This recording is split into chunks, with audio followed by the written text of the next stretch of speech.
आज हम बात करेंगे डॉक्टर जोसेफ मर्फी द्वारा लिखित एक ऐसी बुक जिसने करोड़ों लोगों के जीवन में चमत्कार कर दिया और उनके जीवन को पूरी तरह से बदल दिया। जी हाँ, हम बात कर रहे हैं the power of your subconscious mind के बारे में। इस पुस्तक को हल्के में लेने की बिल्कुल गलती मत करना। यह सबकॉन्शियस माइंड के बारे में लिखी गई अब तक की सबसे बेस्ट बुक है। डॉक्टर जोसेफ मर्फी ने अपना अधिकांश समय पूर्वी देशों के धर्मों के अध्ययन में बिताया। शोध के सिलसिले में वे कई साल भारत में भी रहे। विश्व के सभी प्रमुख धर्मों का अध्ययन करने के बाद उन्हें विश्वास हो गया कि पूरी सृष्टि में एक विराट शक्ति व्याप्त है और वह शक्ति हमारे भीतर है, जिसे डॉक्टर मर्फी ने नाम दिया the power of subconscious mind means अवचेतन मन की शक्ति। और इसी शक्ति के बारे में हम इस वीडियो में डिटेल में समझेंगे। जब आप अपने अवचेतन मन की जादुई शक्ति का प्रयोग करना सीख जाएंगे तो आपके जीवन में चमत्कार होने लगेंगे। आप हर वो चीज पालेंगे जिसे आप पाना चाहते हैं, हर वो मुकाम हासिल कर लेंगे जिसे आप हासिल करना चाहते हैं, इतना पैसा कमा पाएंगे कि जिसकी आपने कल्पना भी नहीं की होगी। इस बुक में टोटल 20 चैप्टर हैं जो हमें सफलता की सीढ़ी तक पहुंचा सकते हैं, जिसके द्वारा हम जो चाहे वो पा सकते हैं। अगर आप इस पूरे वीडियो को ध्यान से देखते हैं, समझते हैं और अपने जीवन में अमल करते हैं तो मैं आपको प्रॉमिस कर सकता हूं कि आपको जीवन में सफल होने से कोई भी रोक नहीं पाएगा और सफलता की हर बुलंदी को आप छू पाएंगे। अगर आप भी जीवन में हर वो चीज पाना चाहते हैं जिसकी आपने कल्पनाएं भी नहीं की तो वीडियो को पूरा देखना और एक भी पॉइंट मिस मत करना। तो चलिए शुरू करते हैं। चैप्टर 1, आपके भीतर बहुत बड़ा खजाना छिपा है।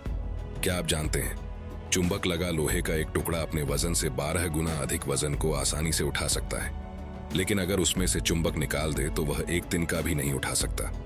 इसी तरह दुनिया में 2 तरह के लोग होते हैं, एक चुंबकीय ताकत रखने वाले जिनमें विश्वास और आस्था कूट कूट कर भरी होती है, जो जानते हैं कि वे जीतेंगे और सफल होंगे, और दूसरे जिनमें चुंबकीय तत्व नहीं होते, जो हमेशा डरे हुए रहते हैं, भयभीत रहते हैं, उन्हें हर बात में संदेह होता है।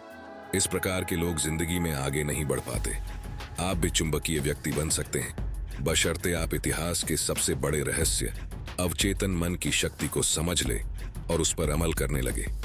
अब हम समझेंगे कि यह अवचेतन मन है क्या। आपका मस्तिष्क दरअसल में एक है, किंतु उसके 2 स्पष्ट भाग हैं।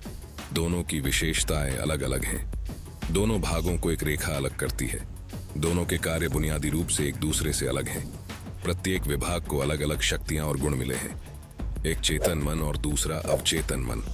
जो सतह पर दिखाई देता है, यानी जैसे आप दिखाई देते हो, वो चेतन मन है, और जो आपके अंदर का मन, जो आपके अंदर है, जो दिखाई नहीं देता, वह अवचेतन मन है। चेतन मन और अवचेतन मन एक दूसरे से कैसे कनेक्टेड हैं, ये एक स्टोरी से समझते हैं।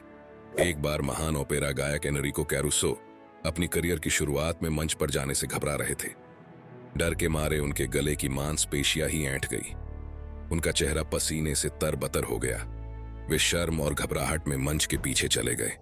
कुछ ही पल बाद उन्हें हजारों लोगों के सामने परफॉर्म करना था, लेकिन पब्लिक को देखकर उन पर डर की भावना हावी हो गई।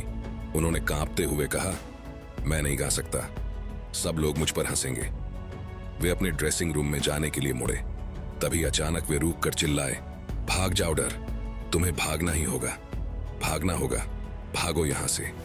वे दोबारा मंच पर गए और सीना तानकर खड़े हो गए और उन्होंने ऐसे गाया कि सुनने वालों का दिल जीत लिया। इस स्टोरी से हमने क्या सीखा?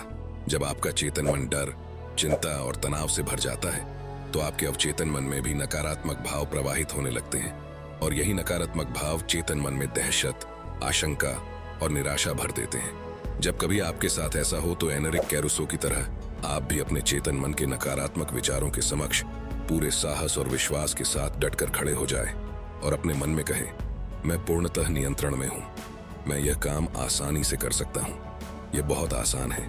जब आप चेतन मन को इस तरह आदेश देंगे तो आपका अवचेतन मन शांति और सद्भाव से भर जाएगा और आपके अंदर जोश, उत्साह और शक्ति आ जाएगी, और आपको ऐसे परिणाम मिलेंगे जो आपने सोचे भी नहीं होंगे। मान लीजिए कि आपका मस्तिष्क एक बगीचा है और आप उस बगीचे के मालिक हैं। अब आपके बगीचे में कौन सी फसल उगेगी? ऑब्वियसली आपके बगीचे में वही फसल उगेगी जिसके बीज आप उसमें बोएंगे। उसी तरह हम भी अपने मस्तिष्क के बगीचे में दिन भर अपने विचारों के बीज बोते हैं। अब ये विचारों के बीज आते कहां से हैं? ये उत्पन्न होते हैं हमारी आदतों से। अगर आप कांटे बोते हैं तो क्या आपको अंगूर मिलेंगे? कंटीली झाड़ियां बोएंगे तो क्या अंजीर की फसल मिलेगी? जैसे विचारों की बुवाई आप अपने मस्तिष्क में करते हैं, वैसे ही परिणाम आपको मिलते हैं। अब सवाल यह है कि आपको चेतन मस्तिष्क में ही अच्छे विचार क्यों सोचने हैं? तो जवाब है क्योंकि अवचेतन मन सही गलत में फर्क नहीं कर सकता। ये तो बस चेतन मन द्वारा सोचे गए विचारों को अस्तित्व देने का काम करता है, चाहे वो सही हो या गलत। ये बहुत ही इंपॉर्टेंट लाइन है। अगर एक बार में समझ ना आई हो तो बैक जाकर दोबारा सुन लेना।